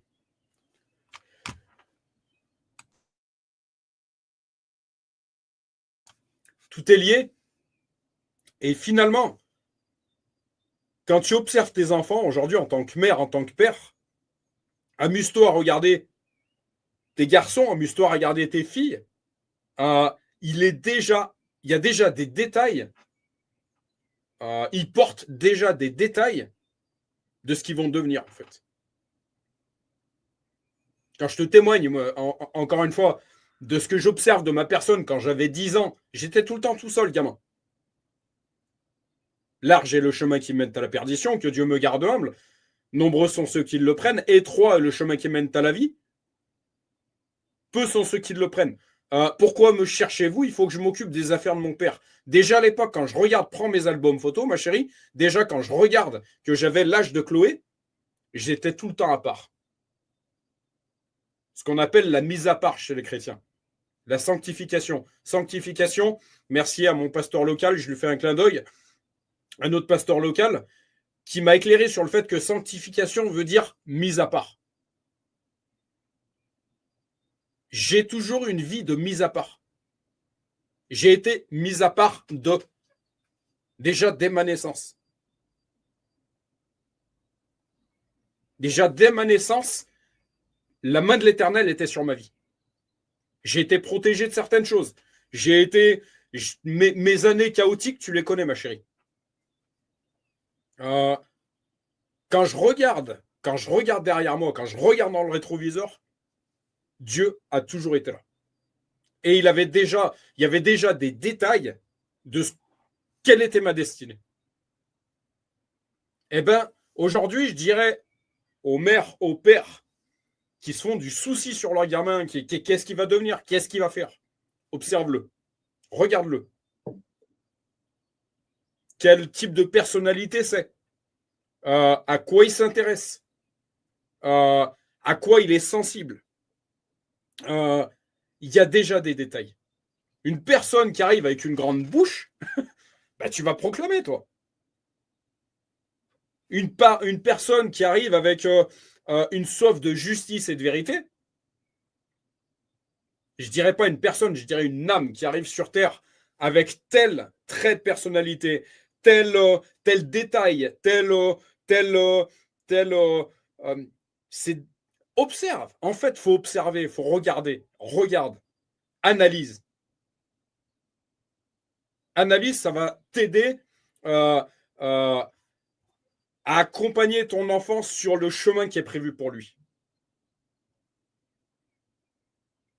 Un clin d'œil, ma chérie, une personne qui est tout le temps fourrée dans la cuisine, tu m'excuseras encore une fois. Tu sais de qui je parle. Une personne qui... Mais si tu es tout le temps en train de cuisiner, mais pose-toi sérieusement la question. Est-ce que c'est pas inscrit à l'intérieur de toi? Et des fois, encore une fois, on le sait tous, on l'a fait, toi ma chérie comme moi, on l'a fait avant les autres, on l'a fait avant nos gamins.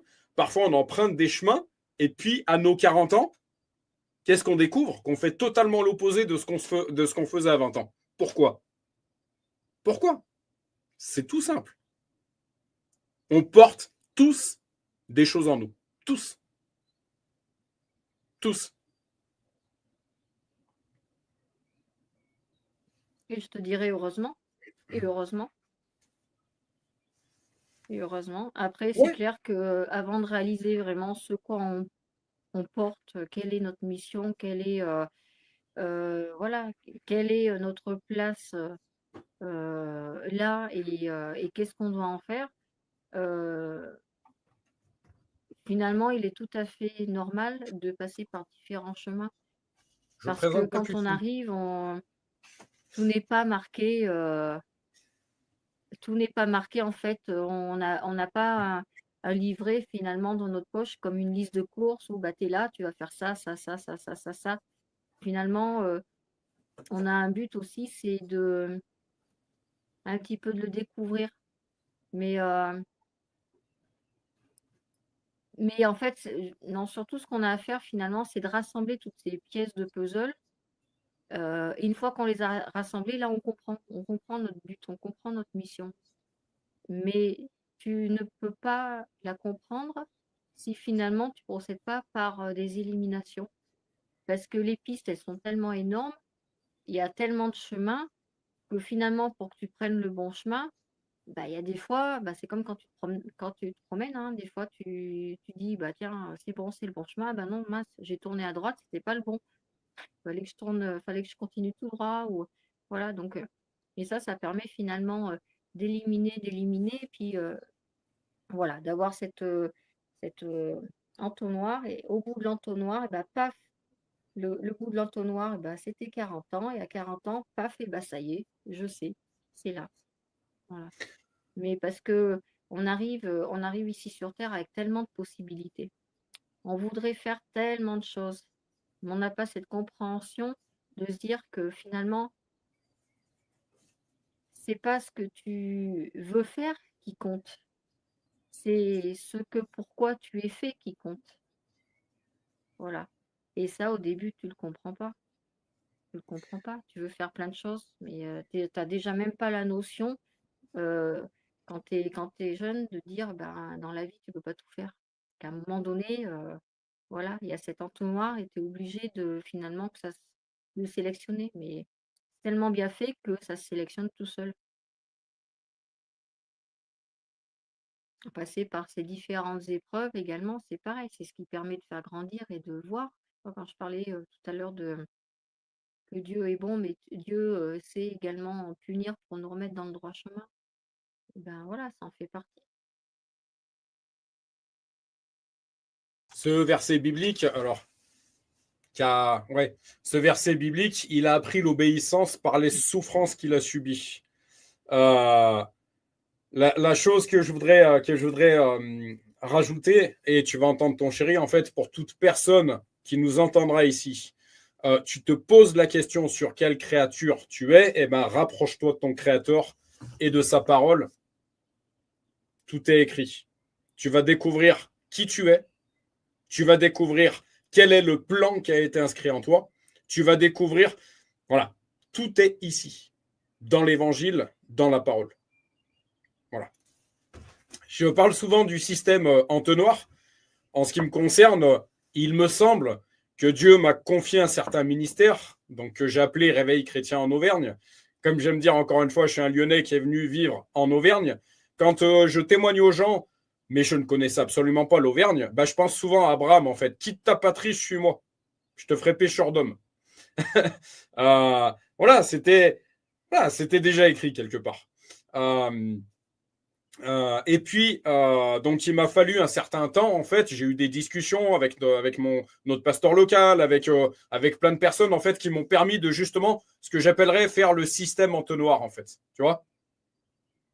J'ai réduit, en fait, toutes les possibilités. J'ai sorti, en fait, tout ce qui n'avait plus lieu d'être. J'ai sorti, enfin, Dieu m'a fait voir finalement ce qui était pour moi, ce qui ne l'était pas, en fait. Et là où il me voulait précisément. Comment mettre en place ce ministère de manière judicieuse. Jusqu'à récemment, j'ai justement essuyé certaines difficultés financières parce que je n'avais pas la bonne manière, je n'avais pas encore trouvé la bonne manière de vivre ce ministère qui m'était confié. Et ça m'a éclairé sur plein de choses. Le fait d'avoir manqué d'argent à certaines saisons de ma vie m'a montré que non, il fallait que j'aille un peu plus de ce côté-là. Il fallait que je pointe un petit peu plus le curseur de ce côté-là. Il fallait que je le fasse un petit peu plus de cette manière. Travailler, par exemple, à la vacation me permet de dégager des demi-journées où je peux me consacrer sur Dieu, en fait. Donc, je sais qu'aujourd'hui, il faut que je travaille à la vacation et pas dans un CDI plein temps, par exemple. C'est ma pensée du moment. Peut-être que tout évolue. Mais en tout cas, pour le moment, c'est comme ça. Voilà, ça m'a permis de régler tout ça, en fait. Et de vraiment trouver la manière dont il fallait que je fonctionne, en fait. Là, par exemple, je prends l'exemple de cette semaine, les 3 premiers jours, 3, chiffre 3, les 3 premiers jours, je ne travaille pas de la semaine, à l'extérieur, comme j'aime dire, dans le séculier, ça me permet d'avoir du temps pour Dieu. Ça me permet d'écrire, comme je l'ai fait aujourd'hui, toute une journée, de rattraper le retard que j'avais pris. Les 2 semaines suivantes, les deux dernières semaines les 2 derniers jours de la semaine, j'œuvre pour le funéraire. Ça me permet, pour toutes les personnes qui voudraient entendre, d'y parler d'éternité. Tout est tactique. Tout à l'heure, j'ai une personne qui m'appelle, qui essaye de me joindre depuis tout à l'heure pour Solidarité Paysan.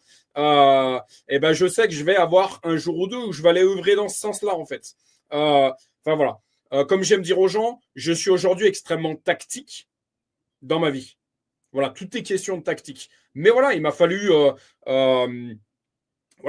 comprendre certaines choses, il m'a fallu essuyer certains échecs, il m'a fallu traverser certaines difficultés pour discerner c'est comme ça qu'il faut que je marche, c'est comme ça qu'il faut que j'avance et pas autrement.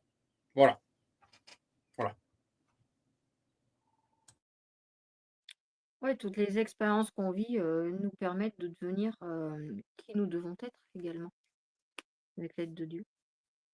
Autre chose que j'aimerais Conscience. apporter également, euh, autre chose que j'aimerais dire encore une fois, j'ai mis plus de 30 ans, plus de 40 ans à découvrir en fait ce qui m'était réellement confié. Pour toute personne dans le jeune âge qui m'entendrait ici, je lui dirais approche-toi rapidement de ton créateur, lis rapidement cette parole et tu gagneras du temps par rapport à moi en fait. Voilà.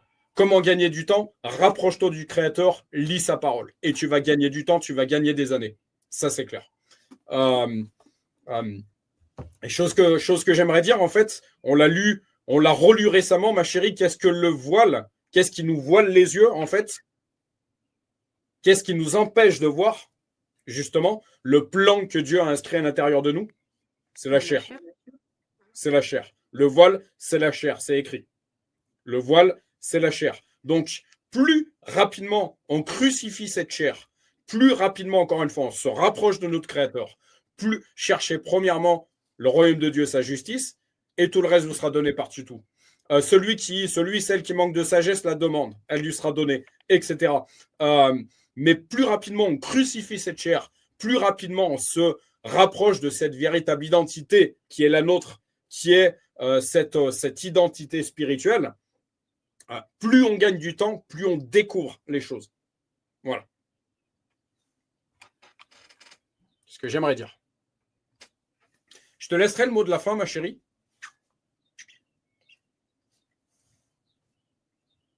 Alors ce soir, c'était complètement guidé.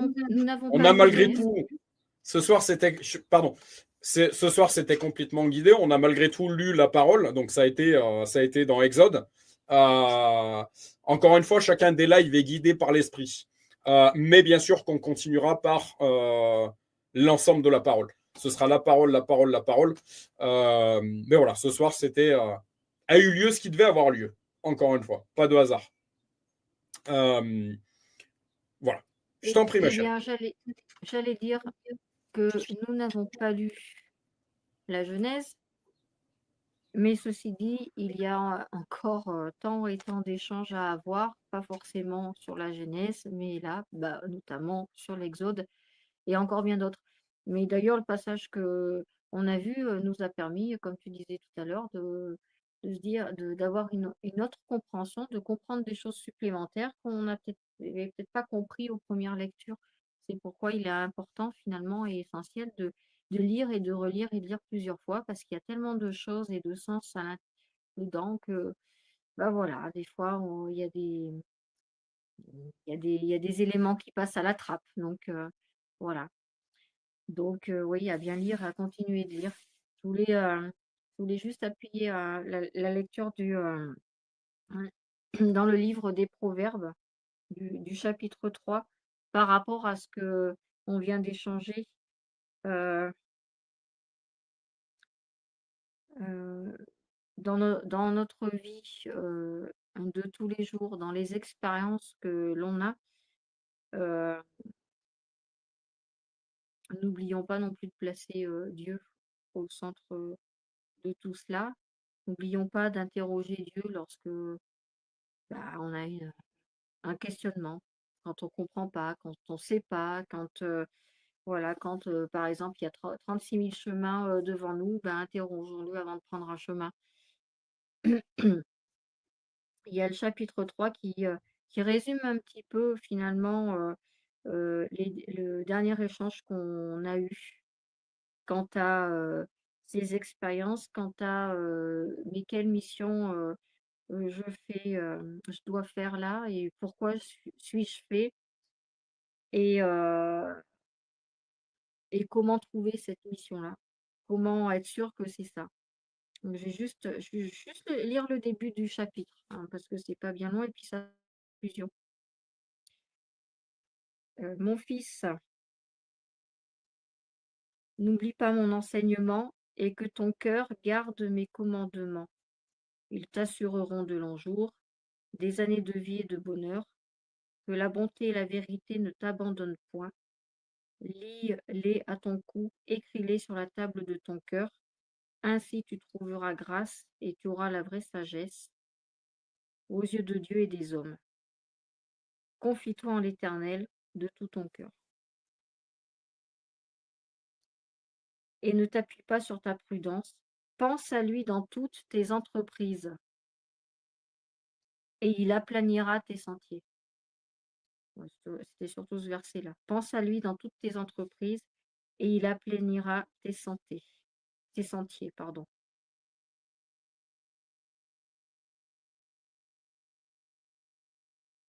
Tout à fait, je te ferai Voilà. écho avec ce verset. Que ce livre de la loi ne s'éloigne point de ta bouche. Médite-le jour et nuit pour agir fidèlement selon tout ce qui est écrit. Car c'est alors que tu auras du succès dans tes entreprises.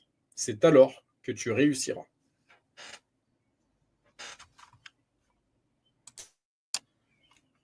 Est-ce que tu avais d'autres choses à dire, ma chérie?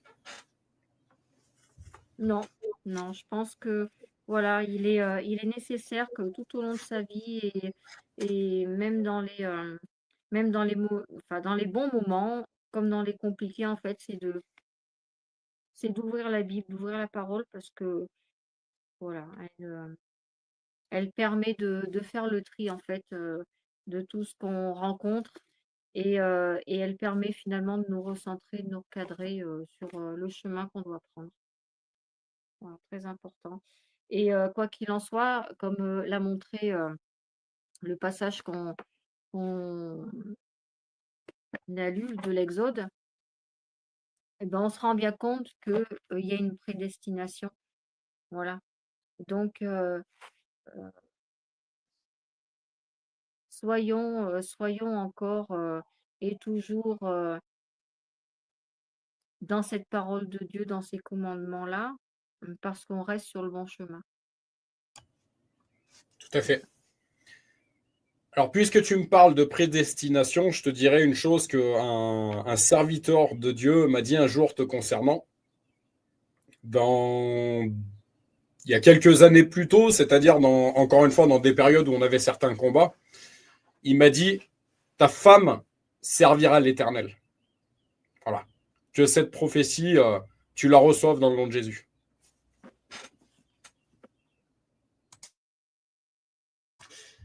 Je te laisse prier, ma chérie.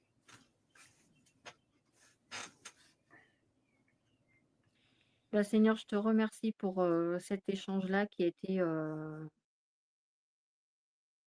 rapide finalement, parce que le temps passe vite.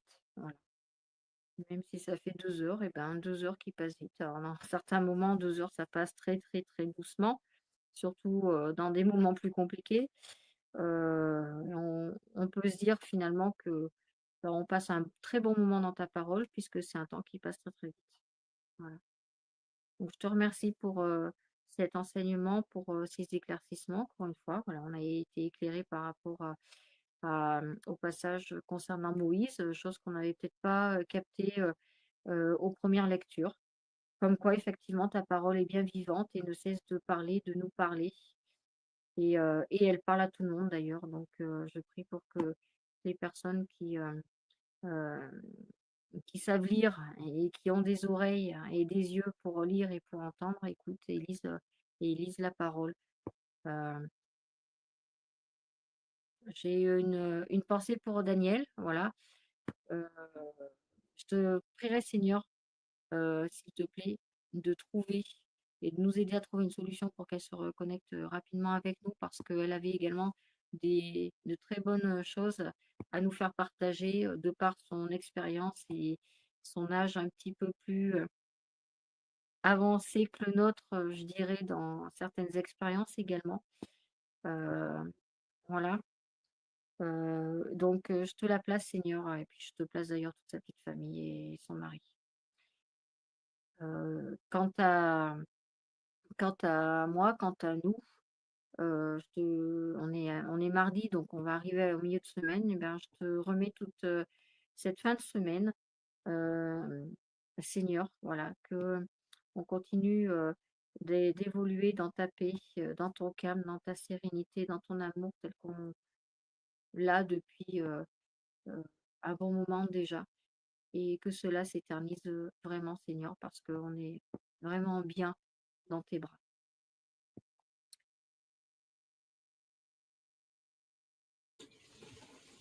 Voilà. Amen. Amen. Seigneur, effectivement, aide-nous à trouver une solution pour notre Daniel. Voilà, je te demande de la bénir, elle, l'ensemble de sa famille, qu'elle puisse nous rejoindre rapidement, mais également que de nombreuses personnes puissent avoir envie de nous rejoindre pour chacun de ces rendez-vous. Je te place déjà la lecture de jeudi. Donc voilà, le mardi, c'est le live. Étude biblique, étude de ta parole, étude de tes lois et de leurs conséquences, justement, pour nous éviter certaines conséquences, justement. pouvoir permettre cette métanoïa. Et puis le jeudi, ce sera une lecture concernant voilà, des écrits chrétiens, des écrits voilà, divers, parce qu'il y a énormément sur différents sujets. Mais voilà, je vais essayer de tenir ce rythme, de faire 4 heures de nourriture spirituelle par semaine, tout en conservant tout ça sur cette chaîne YouTube. Je te place cette chaîne YouTube Réveil Chrétien en Auvergne qui vient d'être lancée. Voilà, que nombre de personnes nombre d'âmes puissent tomber sur ces échanges, et que chacun de ces échanges puisse les édifier. J'aimerais que chaque personne qui tombera sur ces lives entende que Dieu est vivant, que ces miracles existent toujours, guérison, délivrance, restauration de mariage, restauration de la santé, restauration financière, etc. Tout ça est réel, tout ça est bien réel. Mais cette chair, justement, nous empêche, quand on marche avec elle, de voir que tu es de partout, en fait, et que tout ça est bien réel, encore une fois. Je place donc cette œuvre que tu nous as confiée entre tes mains. Je place chacun de mes frères et sœurs en Christ, mais également je place chacune de ces personnes qui nous sont chères et que tu connais, qui ne te connaissent pas encore. Vraiment que chacune de ces personnes puisse recevoir ton nom. Voilà, révèle-toi à chacune de ces personnes, et que chacune de ces personnes puisse constater que tu es un Dieu d'amour et certainement pas un Dieu fouettard, comme certaines personnes voudraient le faire croire. Justement, tu es un Dieu miséricordieux à partir du moment qu'on se repent avec sincérité de cœur, siège de l'esprit. Tu es capable de pardonner n'importe quelle personne, quels que soient ses travers, quel que soit. Voilà. Ce verset que j'aime beaucoup, il y a plus de joie dans le ciel, il y a de la joie dans le ciel pour un seul pécheur qui se repent. Voilà. Une phrase qui m'aide énormément aujourd'hui. Jésus, tu n'aimes pas le péché, mais tu aimes le pécheur. Tu aimes n'importe quel être humain, quelle que soit sa condition, quelle que soit. Voilà. Et encore une fois, que chacune voilà, pour chacune de ces personnes qui se repent sincèrement, tu es un Dieu suffisamment miséricordieux pour la pardonner. Voilà.